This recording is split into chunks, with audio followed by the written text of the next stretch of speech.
This is 10 Questions to Cyber Resilience, brought to you by Assurance IT. Released twice per month, every episode brings you one step closer to cyber resilience by hearing how IT leaders are practicing cybersecurity. Resources mentioned in the episode can be found in the show notes. If you're ready to take your cyber resilience to the next level, be sure to subscribe so you can catch every episode. Hello, everyone, and welcome again to another podcast here with Assurance IT. Today, I've got a very special guest. Amazing to have François on the show today. I'll let him introduce himself because I don't think I can do him justice. He's done such a great job for the cybersecurity community in Canada. François, please go ahead and introduce yourself. François Guay, the founder of Canadian Cybersecurity Network and also of Canadian Cybersecurity Jobs. I started this community about just over 5 years ago and just love doing it. It's amazing to be able to help not only individuals but companies and to grow this community in Canada. Yeah, it's really fascinating, François. And again, thank you for your time because I know you're a very busy man. You're all over the internet. I see you everywhere. You're participating in community events all across Canada here, and the community really appreciates what you've done for them. And frankly, I think you and I had a brief chat when you were starting out the CCN or the Canadian Cybersecurity Network. So, look, you've been in IT for a while. You've been in the business for a while. Can you tell us what inspired you to start the Canadian Cybersecurity Network? It was probably about 7 years ago when I was working with one of the largest cybersecurity companies in Canada on a contract. And I was working with the co-founder and he was brilliant. I just fell in love with the whole cybersecurity world. And you could tell it was on a tear. It was just going to be something that was going to, in a good way and in a bad way, change the world. So I decided to throw everything I was doing into cybersecurity. And, it was kind of a leap of faith. I had seen this in telecom years before where everything just takes off and goes crazy. So I wanted to get on the ride. And CCN, I noticed there was no Canadian cybersecurity community nationally. There were some local provincial groups. There were different diversity groups and different organizations and the B-sides and different organizations across Canada. But there was no national group. So I said, well, let's just start one. And I started it on LinkedIn. It was kind of just a labor of love. And people were laughing at me a little bit because they said, why are you spending 2-3 hours a day growing this network on LinkedIn? And I just was doing it on the side of my desk while I was working and doing consultations and everything else. And, after about a year, people were starting to ask, it started getting bigger and people were starting to ask for, help in regards to job search. And they were starting to help, ask for work around mentoring and coaching. I was a professional coach already. And then businesses started asking, and so I started Canadian Cybersecurity Jobs.com as well.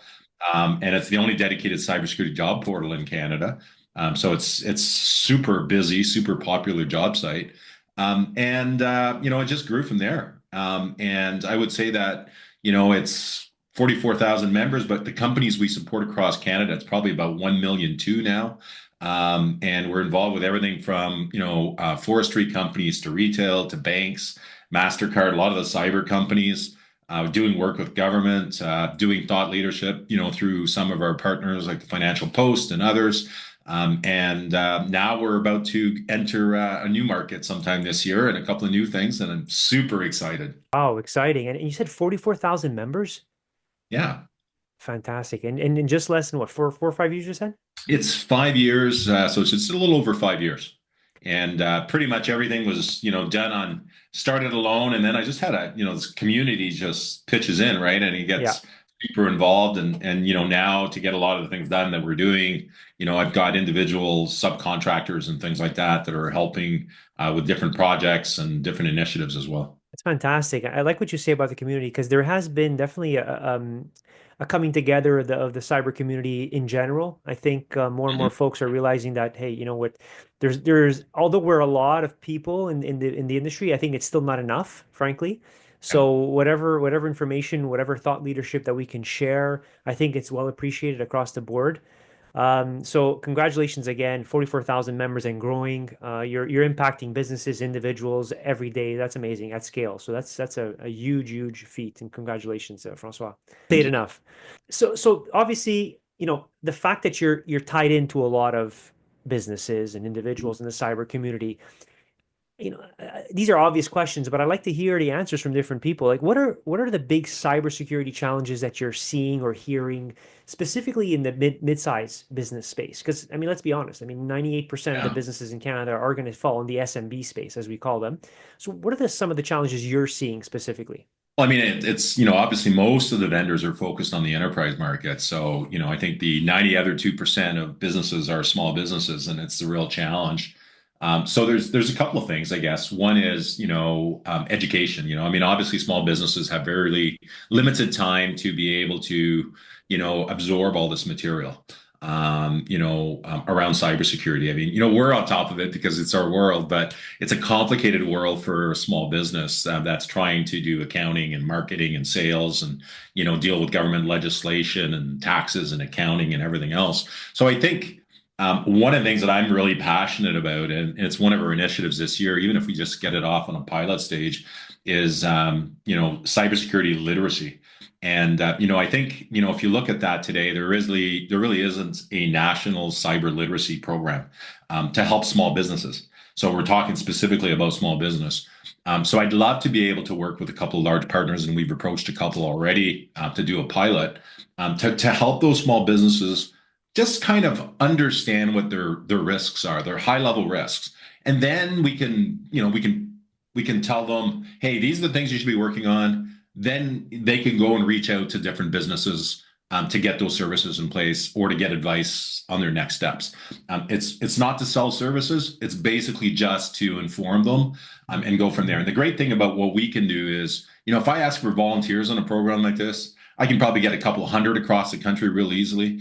We train them up, we get them certified, and then we allow them to start working with these small businesses and just providing education. So for me, literacy is a huge thing. The second one I would think is investment. We really need the government of Canada to step up and help small businesses be able to move the yardsticks on cybersecurity because it is a really expensive proposition for most things. It is something that's going to require a time investment for these small businesses. If it's cyber literacy or, even dealing with some of the legislation that's coming into play. It's pretty complex for most small businesses, as you know. So I think those two areas to start with, those are the major challenges. And I think when you talk about cybersecurity, small, medium business, so let's talk about our own segment. I'd love to be able to open up the market to them so that they're more visible, create more branding and sales capability for them so they can sell those products to the world. Because one of the biggest complaints I get is, even large companies, and I won't name them, but let's say a bank. A bank will approach a company in the US for cybersecurity services. And then that organization will subcontract into Canada. So Canadian companies are losing a lot of money simply because they're not large enough or they don't have the brand or the sales visibility. So I think that's something that I'd love to be able to change. Yeah, it's interesting you mentioned the government, and again, I think it's I think everyone's intention is in the right place. I think it's also a matter of how many resources do we have, not only from a financial perspective, but also from an individual perspective, right? I think there's a human asset there that's we're definitely lacking. I'll get to that in a minute because I think talking about the cybersecurity talent is a huge conversation, and I'm curious to know what your thoughts are. Stemming though from the question about what you said the challenges are, which you've articulated really well, and I think they're pretty much common across the board. I think we're seeing that very often. I'm glad you brought the government piece into it because I think they're going to have to step up a little bit to bring more, as you said, awareness to light, especially for the small mid-sized businesses. But what are the key trends you're seeing today in the marketplace? You mentioned working with some enterprises, right? You work with various enterprises, market Yeah. leaders in some cases. So what are you seeing as key trends? Like where are we going? We keep hearing AI, we keep hearing, cyber resilience across the board. We talked about zero trust for many years. What are the trends you're seeing today, François? Well, I mean, I think some of the trends that we're seeing, when we start talking about threats, we're seeing a lot of it around healthcare, we're seeing a lot of it around education, right? So we're seeing a specific impact on infrastructure as well. So I think, those three areas are growing concerns. And we need to be able to support, the healthcare industries, the hospitals. We need to support organizations that are really heavy in data are being impacted. So I think that's one thing that we're seeing, and we're seeing, that based on the numbers that are taking place. I think also when we're looking at things like that, I think we're seeing that cybersecurity talent shortage. That is a huge issue. It's a business issue. And I think part of the problem, there's a huge problem there, and that's a really difficult one to discuss, and we'll talk about it. But I think businesses are struggling with it. We can tell because most businesses are looking for experienced resources. They need people to hit the ground running. They need people to have certain certifications or certain things. And then, when we get into the talent discussion, we'll talk about talent specifically.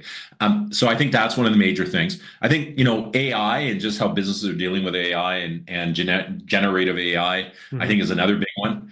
Not only dealing with what, criminals are doing with it, and, it's incredible, right? I mean, just a couple of days ago, I received this beautiful email, and it said it was from my HR department. So it was from my HR department saying that, I had to sign the new HR policy. It was perfect. It was absolutely brilliant, perfect email. I shared it with the community. And obviously, the only reason I caught it is because I don't have an HR department. But having said that, if you launch something like that into a company that has a couple of thousand employees or even 500 employees, you're going to have employees clicking on that PDF, and it's going to cause mayhem through the organization. So I think just the quality of AI in the market now is incredible. And we start talking about deep fake, and we start talking about identity theft. This is a really scary area for anybody that's in business, right? You and I are quite visible on the internet. Our voices out there, our faces are out there. And what if someone takes over your personality and creates all these significant issues for you and your business, your brand, et cetera. And it's very hard to defend against something like that. Yeah. So Well that's said. a major problem. And then I think it ransomware, we're going to get hit, right? No matter how good your tools are, no matter what your defenses are, it's going to minimize it, obviously. But chances are you're going to get hit by a ransomware attack, or you're going to get hacked, or someone's going to hit a phishing email or something like that. And I think the question is for businesses this year is, what are you going to do on day two? Are you operational? Can you run your business? And how are we going to help businesses be able to run their operations day two? So I think we need to start talking not only about cyber resilience, we need to talk about operational resilience. And that is a huge thing that I'm seeing that's being discussed across Canada. I think we're going to see a lot more of those types of services being offered. You bring up a very good point. I like what you're saying. I'd like to unpack the AI piece just a little bit because I am seeing and I'm hearing some really complex stories from customers where, their accounting teams are being targeted, phishing emails, and the emails that are coming in are Yeah. really well done. And then they've got these inbox rules that are forwarding to bad actors. And I mean, they're really doing a fantastic job. In a recent story, I don't want to give too many details here, but the reason why the bad actors didn't get paid is because the accounting person or individual entered the wrong information. Okay. It was an Yeah. accident. So Yeah. they were 95% there, and then they mistyped an account number, which Wow. then got rejected, thankfully, and then that was picked up later on. So I mean, those phishing emails are getting a lot more, a little sophisticated, like you said. And I think the AI piece, both on the offense and the defense, I mean, we need to learn how to use these tools effectively. And to your point, be aware that identity theft is real. Your voice can be picked up and used. It's for me, it's especially having parents that are obviously a little older. Yeah. It's a constant reminder to the individual out there, whether they're young or old, to just be careful with the information that you're sharing. Just don't be an open book about everything. Yes, you're going to be on the internet. Yes, of course, for individuals who do content like ourselves, we want to make sure that our content is viewed and is appreciated. But at the same time, I mean, just make sure that you've got everything under lock and key because things can go bad really quickly. Yeah, Um, yeah. I saw an example. It was interesting. I was talking to Dimitri Raidman, who's the CTO of SideBeats, Nest Bomb mhm. company, and he was mentioning an example, and I don't know if it was happening within his company or other companies he was dealing with, but he was saying that CTOs were actually being targeted with phishing emails around bug bounties and stuff like that. Oh wow. So what would happen is those individuals would send it over to their teams, or they would send it over to the CEO. And obviously, if it's coming from the CTO, people are paying more attention to these emails that are coming in, and all of a sudden, they open and click these things and get into big trouble. So, the approaches and the follow-ups on some of these emails now, even if you don't open the first one, they sometimes send you Oh a yeah. follow-up and the next one and the next one. And, our mailboxes are overloaded. We probably get a couple of hundred a day. So, one day we could just make a mistake, right? Yep. Because we're rushed, we're stressed, and this is a major issue for us. So imagine, poor small business guy, trying to just deal with his emails, or his assistant dealing with an email, or someone in accounting. We've got huge problems. Yeah, no, I agree. I agree. It's the second point that I want to unpack, which I think is what you said was fabulous about the ransomware attacks. I mean, we're at a point now where it's like, okay, not not if, but when, and I hate Right. to use the cliche, Yeah. but I mean, at the end of the day, I mean, it's going to happen to the best of us. I mean, the largest enterprises in the world get hacked for some reason or another. So I like what you're saying about the operational resiliency. Like, okay, let's assume that you're going to get hit one day this year. Let's just assume that, in 6 months from now, Yeah. you're going to get hit and all hell's going to break loose internally. But what does that aftermath look like, right? What is the flood look like after, after the rain, in your basement or whatever, for lack of better analogy. But essentially, I like that. I think that's a mindset that we should start adopting, because I think that's going to force the C-level executives to kind of look at how they invest. Like, let's not Mm. look at, because you're going to get hit in some way, shape, or form, whether it's going to be through a phishing attack, whether it's going to get through a ransomware attack, because the bad actors are really that good. But now, what does that day two look like? And I think that's a good mindset to start thinking about, or how to put ourselves in that frame of mind from an investment perspective. Yeah, absolutely. I think it's the key. It's also going to add to collaboration across the organization, and you're not going to have the CISO be alone anymore. You're going to That's have right. other organizations having to work with them, because if it impacts the company, all of a sudden your accounting system is down, as you can't reach your customers. You're having supply issues. You're just like a floating duck, like what happened to the city of Hamilton, right? Right. So it's a major issue. Trying to get these organizations to start thinking a bit more widely. It's like, you need to start thinking, it's like a car, it's like a vehicle. If your tires aren't, if your tires are bald, you got to replace them. If, you got to have insurance, you got to have a plan to get your car fixed, even if you're low on money. So all those things, basically, are things that you do in life. So we need to start doing it with our businesses. And thinking about it, like, I mean, I have a lot of friends who've been, offered CISO jobs, and a lot of them Yeah. have been really reluctant to take it, because I think that single level of responsibility that's been thrust upon them, right? Rightfully so. I mean, if you're a CISO of an organization, there should be Yeah. a level of responsibility, but at the same time, knowing that you're alone in your job, given that huge responsibility, if stuff hits the fan, then it falls on you. But if you adopt the mindset where, hey guys, yeah, we're gonna get hit. Let's let's Yeah. let's go into thinking that we are going to get hit with something here. So how do we minimize the impact as an organization? I think that lowers the level of intensity, or lowers the level of I guess angst that a CISO might again absorb. Not discounting the role at all, Right. but at the same time pushing a bit of the responsibility across the executive board and across the organization, which I think more and more we need to see that. I mean, it's just not enough training your employees. I think everyone needs to have an active role in protecting the enterprise in some Yeah. way, shape, or form. Absolutely.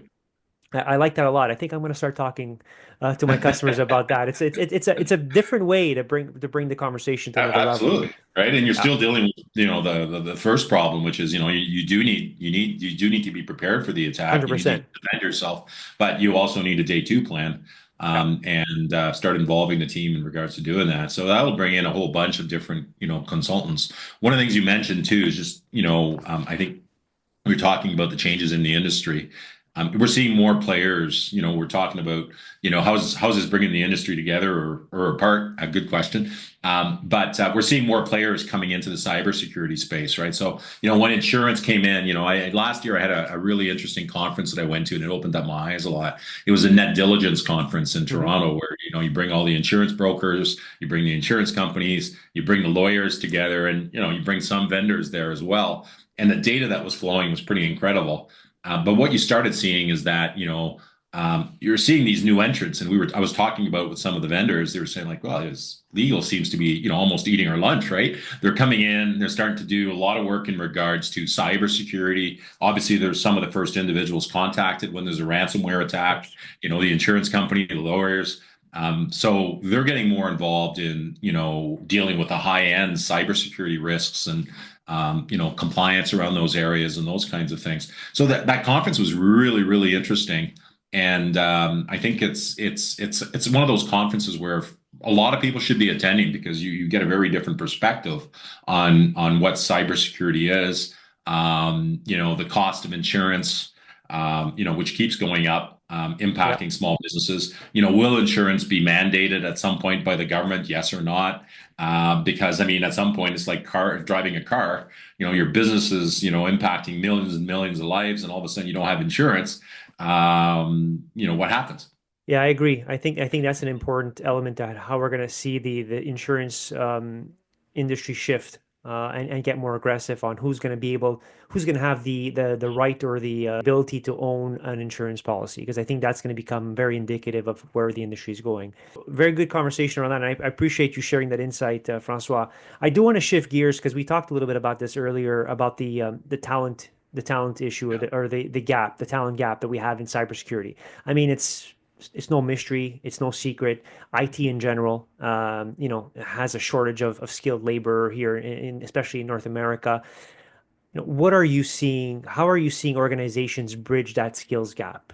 So first of all, where are they finding a talent, and how are they living without that talent in their organization? Yeah, so one of the things people probably don't know too much about me is I started my career in recruiting. So I was a recruiter. I still do retained searches for executives. I'm doing 2 CISO searches right now. Nice.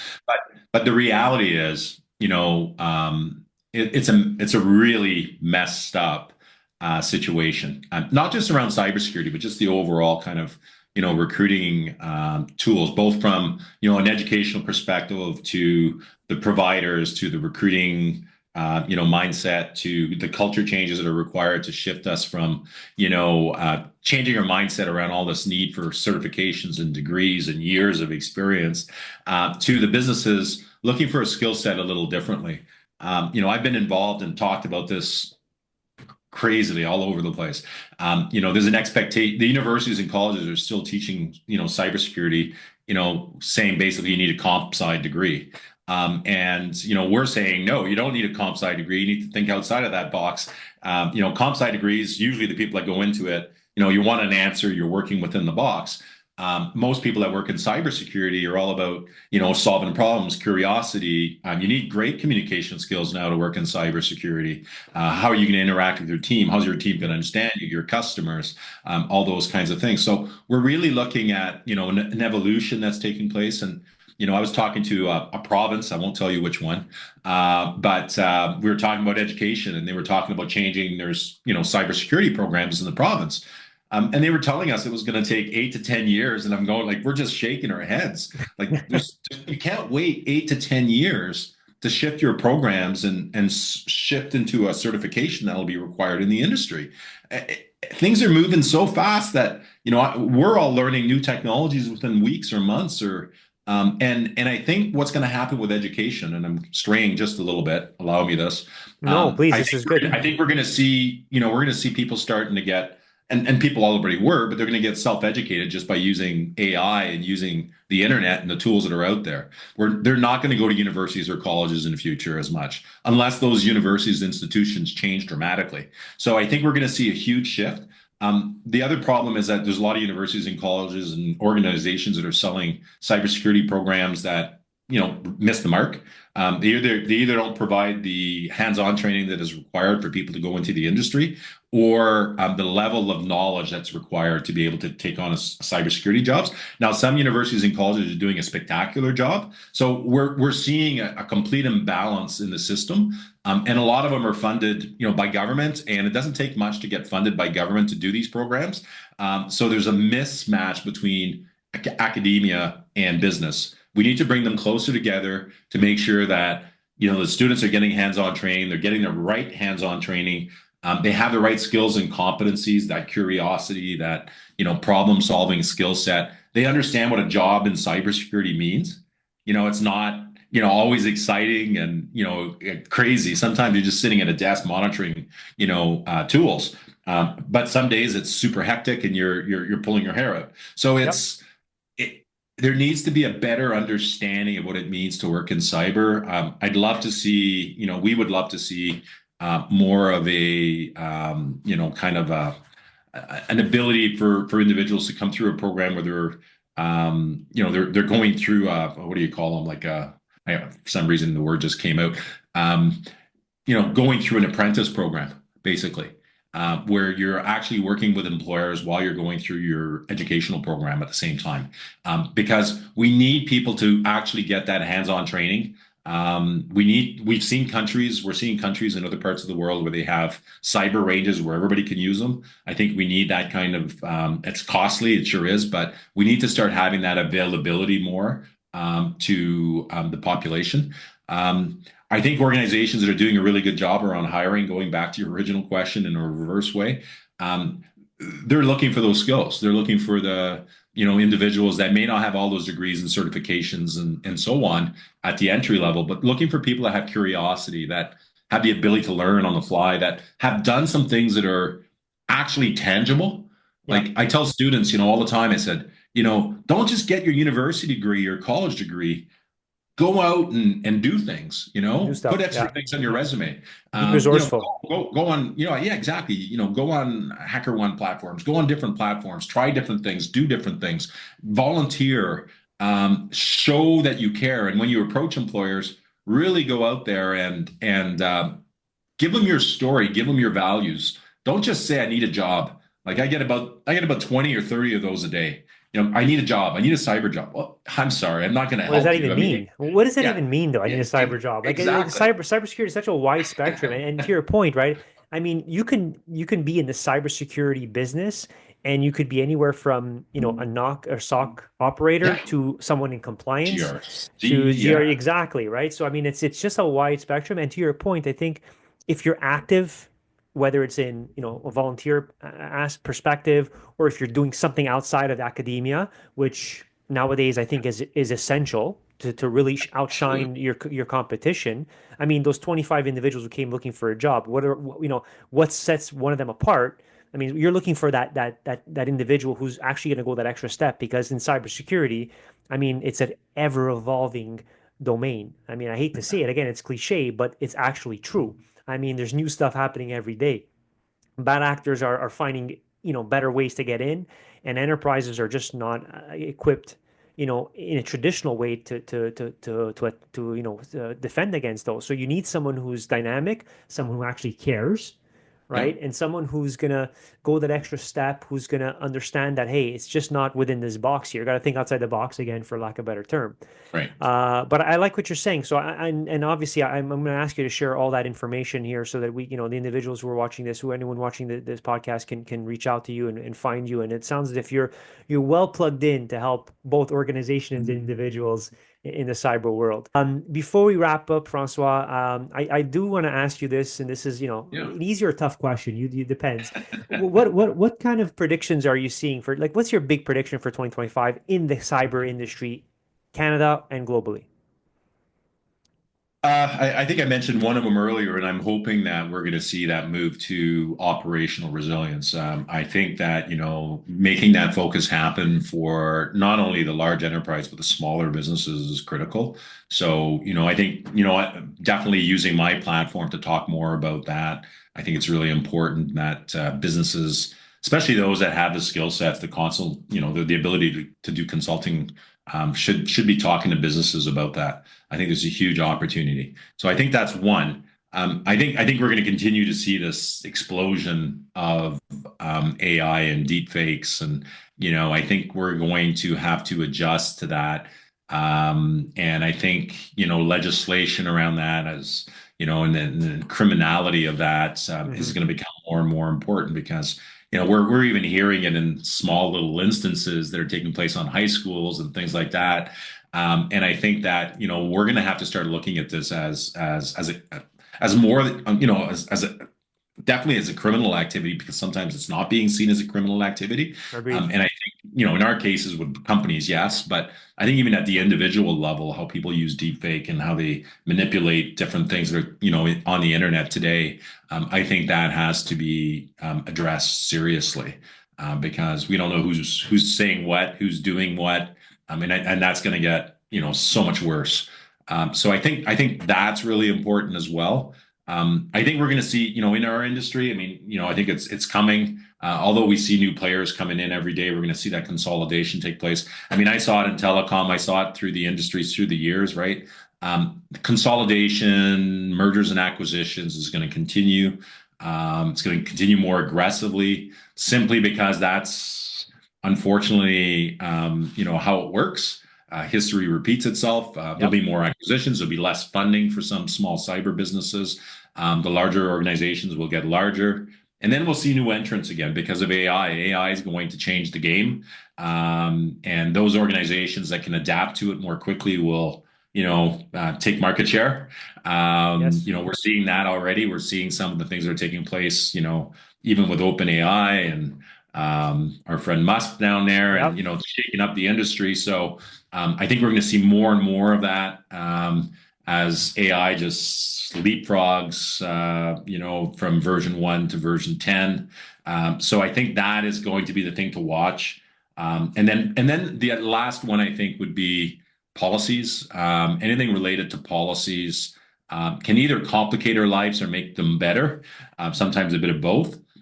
For small businesses, I think it's a very difficult one to swallow because it's just overwhelming. So I think, for Canada, we have to help those organizations, one way, shape, or form. Hopefully the government steps up, especially with, the challenges we're facing now, and, needing to find new customers outside of Canada, outside of the US, having to deal potentially with those types of pressures. I think that is going to be critical. So policies that are stuck in government now with cyber and privacy and things like that is a major must. We need to see those things evolve and get out of there. And then we need to see new ones, but we also need to make sure that businesses can understand and can evolve with them. François, the fun thing about this is in a year from now, we'll have a conversation and it'll, talk about a whole bunch of other challenges that we're going to be seeing in the industry. So that's the exciting part of cybersecurity. Exciting or not so exciting, I guess, depending on who you ask. François, how do people find you? Give us your social handles, your LinkedIn group. Tell us all about that. Yeah, so that's really easy. You can find me, but just by going to CanadianCybersecurityNetwork.com and hitting, contact us, and you'll get a hold of me. That's the first one. LinkedIn, obviously, it's a bit harder on LinkedIn because I'm maxed out at 30,000, really, right? So LinkedIn puts us a stop at 30, so I'm maxed out at 30. And then, but you can still follow me. And you can still connect through the LinkedIn group. So the Canadian Cybersecurity Network LinkedIn group, you can join. And then when you're in that group, you can contact anybody in that group. So that's the great thing about it. Just be conscious that you're reaching out with something valuable or some message, so that you don't annoy people too much. And obviously through the community itself. I'm a big believer in community. I support all communities, support collaboration. I like to partner with everybody. We don't do events because we don't want to compete. We want to support all the events that are taking place across Canada. We try not to compete. We are open to collaborating with anybody. A lot of people don't think collaboration is a bad word for some reason in Canada. I think it's simply because of how funding is dispersed in this country. It's either municipal or provincial or federal, and people get that chunk of money and they want to hold on to it. That's why we've remained fully private.